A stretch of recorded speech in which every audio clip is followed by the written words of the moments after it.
السلام علیکم ناظرین، جیسا کہ آپ حضرات کچھ دنوں سے دیکھ رہے ہیں، جب سے دہلی میں مناظرہ ہوا، ڈیبیٹ ہوا مفتی شمائل ندوی اور جناب جاوید اختر کے درمیان، تو اس کا جو یہ ہے تبصرہ اور تجزیہ، یہ تھمنے کا نام نہیں لے رہا ہے۔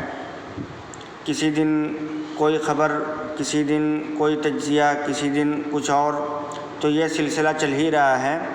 اسی تناظر میں BBC اردو نے اس خبر کو چلایا تھا اور اس پر صارفین نے اس کو ریمانڈ پر لے لیا۔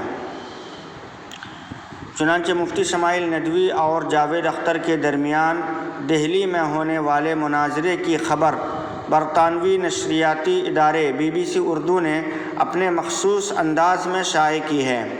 BBC کی جانب سے شائع کی جانے والی اس خبر پر صارفین نے بڑی تعداد میں تبصرے بھی کیے ہیں۔ آپ حضرات کی خدمت میں BBC اردو کی یہ خبر اور سامعین کے تبصرے اور قارئین کے تبصرے دونوں پیش ہیں۔ پہلے BBC کی قدر طویل روداد نما خبر، اس کے بعد BBC کے سوشل میڈیا پر کیے جانے والے صارفین کے تبصرے۔ صدیوں سے انسان کے درمیان ایک سب سے بڑی بحث جو چلتی آئی ہے وہ خدا کے وجود کے متعلق ہے کہ آیا ایسی کسی ہستی کا وجود ہے بھی یا نہیں، یا یہ محض ہمارے ذہن کی اختراع ہے، یعنی پیداوار ہے جو ہم نے مشکل حالات میں خود کو ڈھارس دینے کے لیے پیدا کی ہے۔ چنانچہ اسی ہفتے سنیچر کے روز اسی حوالے سے انڈیا کے دارالحکومت میں ایک مناظرے کا انعقاد ہوا جس کا عنوان تھا کہ کیا خدا کا وجود ہے؟ Does God exist؟ اس مناظرے میں انڈیا کے مذہبی اسکالر اور وحین فاؤنڈیشن کے بانی مفتی شمائل ندوی اور بالی ووڈ کے مشہور گیتکار اور مصنف جاوید اختر آمنے سامنے تھے۔ جاوید اختر کا شمار انڈیا کے سرکردہ دانشوروں میں بھی ہوتا ہے اور مختلف پلیٹ فارمز پر کئی بار یہ بھی کہہ چکے ہیں کہ وہ خدا اور کسی مذہب پر یقین نہیں رکھتے، نہیں وہ خدا پر یقین رکھتے اور نہ کسی مذہب کو وہ مانتے ہیں۔ انڈین صحافی اور للن ٹاپ ویب سائٹ کے ایڈیٹر سورابھ ڈویڈی نے اس مناظرے کے میزبان کے فرائض انجام دیے۔ اس مناظرے کی بنیاد کئی ماہ پہلے اس وقت پڑی تھی جب رواں سال ستمبر میں انڈیا کی ریاست مغربی بنگال کی اردو اکیڈمی نے جاوید اختر کی ایک سیمینار میں شمولیت کے خلاف بعد سخت گیر مسلم تنظیموں کے احتجاج اور مبینہ دھمکیوں کے بعد اپنا 4 روزہ ادبی پروگرام ملتوی کر دیا تھا۔ جاوید اختر کی مخالفت کرنے والی مسلم تنظیموں میں مفتی شمائل ندوی کی تنظیم وحین فاؤنڈیشن بھی شامل تھی۔ مفتی شمائل ندوی نے دعویٰ کیا تھا کہ ان کی تنظیم نے جاوید اختر کی مخالفت ان کے مبینہ متنازع مذہبی خیالات، مذہب کے بارے میں دیے گئے مبینہ اہانت آمیز بیانات کی وجہ سے کی گئی، کیونکہ جاوید اختر کے خیالات کی وجہ سے مسلمانوں کے عقائد کی توہین ہوتی ہے۔ بیان میں مزید کہا گیا ہے کہ وحین فاؤنڈیشن نے پروگرام منسوخ کرنے کے لیے اکیڈمی پر دباؤ نہیں ڈالا تھا، بلکہ مفتی شمائل ندوی کا مزید کہنا ہے کہ ان کی تنظیم نے جاوید اختر کی کولکاتہ آمد کا خیر مقدم کیا تھا اور انہیں مذاکرے کی دعوت دی تھی۔ ارے یار، اس سے اچھے تو ہمارے پرائم منسٹر ہیں، کچھ تو خیال کرتے ہیں۔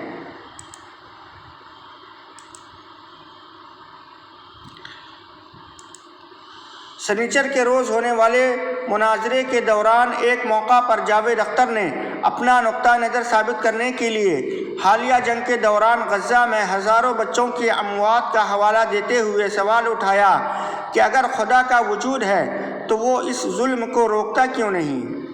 مباحثے کے آغاز میں اپنا نقطہ نظر پیش کرتے ہوئے ان کا کہنا تھا کہ بحث کے خاطر اگر مان بھی لیا جائے کہ خدا واقعی میں ہے تو جب وہ دنیا کی حالت دیکھتے ہیں تو ان کے دل میں خدا کے لیے کوئی جذبات پیدا نہیں ہوتے۔ تم قادر مطلق ہو، ہر جگہ موجود ہو، تم تو وہاں غزہ میں رہے ہوگے، تم تو ہر جگہ ہو، تم دیکھ رہے تھے کہ بچے کی کیسی دھجیاں اڑ رہی ہیں، تم دیکھ رہے تھے اور تم چاہتے ہو میں تمہاری پرستش کروں اگر تم ہو بھی۔ یہ جملہ تھا جناب جاوید اختر کا۔ انہوں نے مزید کہا کہ ارے یار، اس سے اچھے تو ہمارے پرائم منسٹر کچھ تو خیال کرتے ہیں۔ جاوید اختر کا کہنا تھا کہ یہ دنیا ظلم، ناانصافی، جبر اور تشدد سے بھری ہوئی ہے۔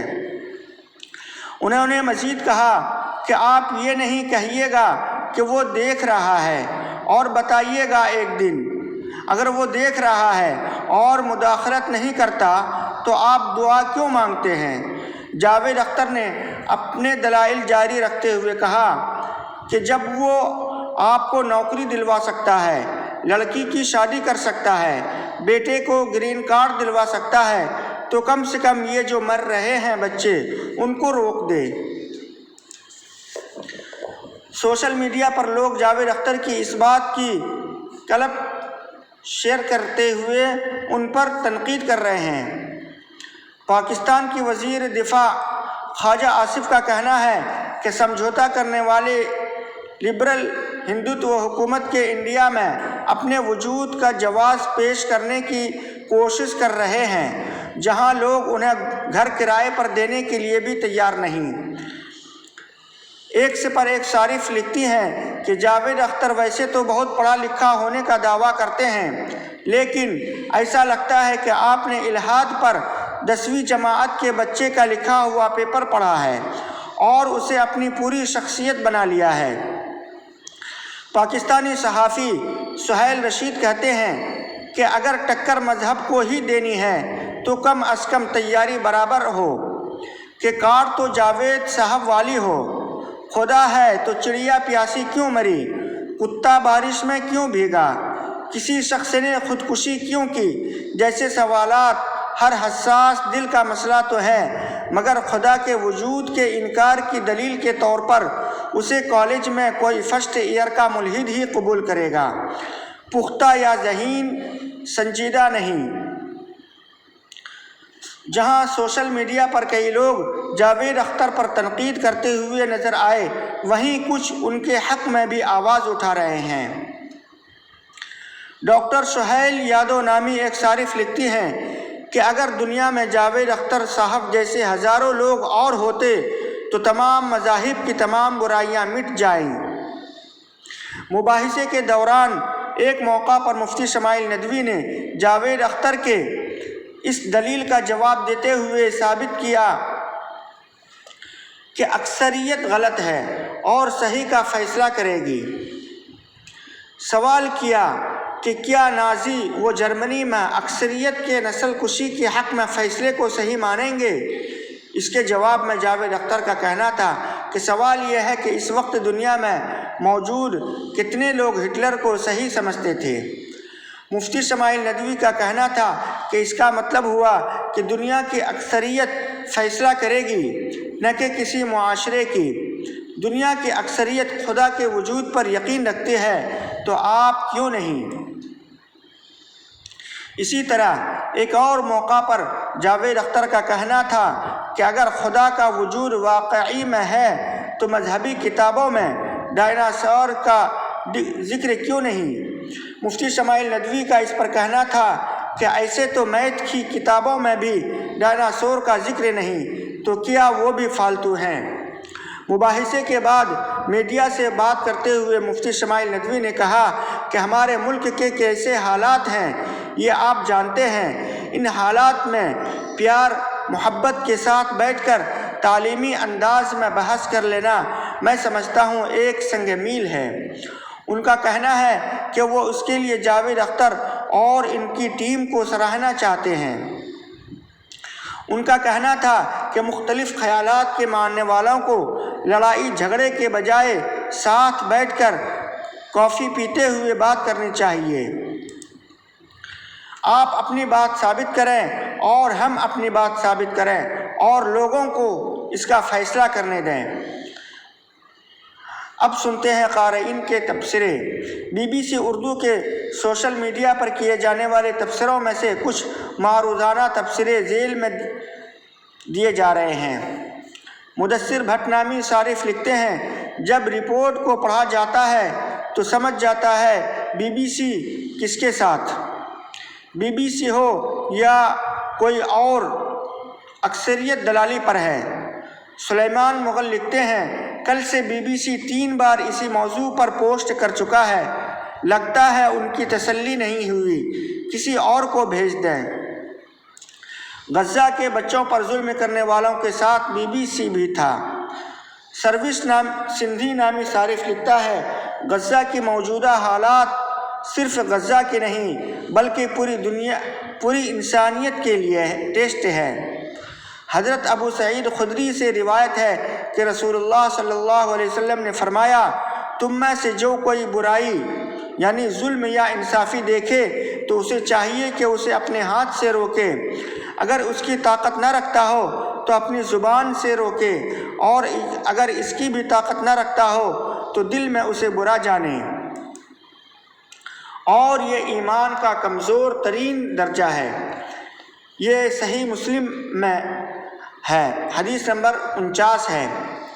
عبداللہ شریف لکھتے ہیں، جب ملحدین کے پاس دلیل نہیں ہوتی تو وہ جذباتی باتیں کر کے سادہ لوح عوام کو گمراہ کرتے ہیں۔ جاوید اختر صاحب نے تمام باتیں موضوع سے ہٹ کر جذباتی انداز میں کی، جیسے کوئی بچہ اپنے استاد یا والد سے شکایت کر رہا ہو۔ مفتی شمائل صاحب نے تمام باتیں موضوع میں رہتے ہوئے کی اور موضوع میں رہتے ہوئے جوابات دیے، جو ایک اچھے علمی شخصیت کی نشانی ہے۔ تمام قارئین یہ جان لیں، مناظرہ جذبات سے بات کرنے کا نام نہیں ہوتا، بلکہ مضبوط علمی اور عقلی دلائل سے بات کرنے کو مناظرہ کہا جاتا ہے۔ محمد انصار نامی صارف لکھتے ہیں،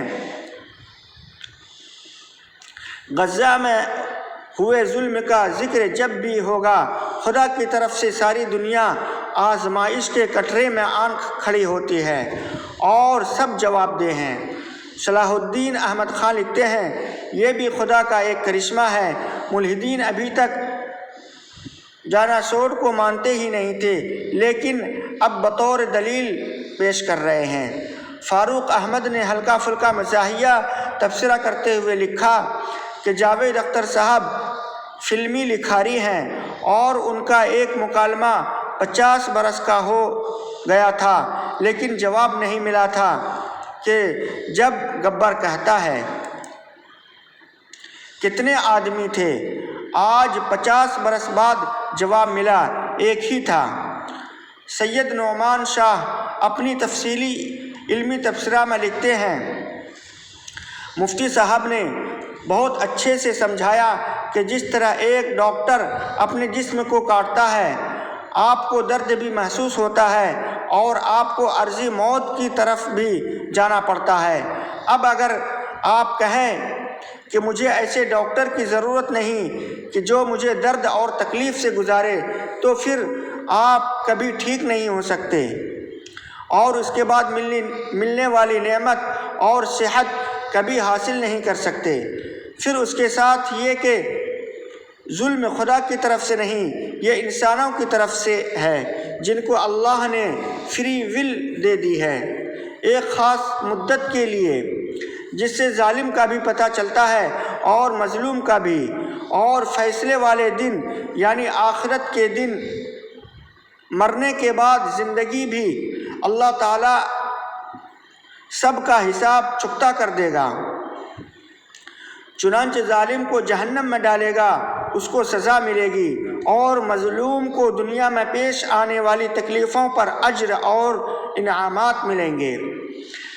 اب یہاں یہ بات سمجھنے کی ہے کہ اگر ایک شخص دنیا میں کسی کو قتل کرتا ہے، کسی ایک انسان کو قتل کرتا ہے، اور اگر دنیا کی عدالت اس کو سزائے موت دے دیتی ہے تو یہ تو انصاف کی بات ہے، لیکن اگر وہی شخص ایک سے زیادہ لوگوں کو قتل کرتا ہے یا ہزاروں لوگوں کو قتل کرتا ہے اور دنیا کی عدالت اس کو سزائے موت دیتی ہے تو ان ہزاروں لوگوں کے قتل کے بدلے تو صرف ایک جان چلی گئی، تو یہ کہاں کا انصاف ہے؟ یعنی ایک لوگوں کے قتل کے بدلے بھی سزائے موت اور ہزاروں لوگوں کے قتل کے بدلے بھی ایک ہی جان، تو یہ کہاں کا انصاف ہے؟ جبکہ اللہ کی عدالت میں یہ سزا ٹھیک ٹھیک ملے گی۔ اس شخص کو